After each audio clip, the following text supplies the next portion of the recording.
தூத்துக்குடி மாவட்டம் திருச்செந்தூரில் 70 அடிக்கு கடல் உள்வாங்கியதால் பச்சை நிற பாசி படிந்த பாறைகள் வெளியே தெரிந்தது. முருகனின் அறுபடை வீடுகளில் 2ஆம் படை வீடான திருச்செந்தூர் சுப்பிரமணிய சுவாமி கோவிலுக்கு நாள்தோறும் ஏராளமான பக்தர்கள் வந்து செல்கின்றனர்.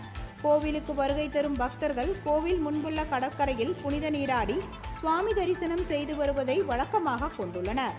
இந்நிலையில் கோவில் முன்பு திடீரென கடல் 70 அடிக்கு உள்வாங்கியது.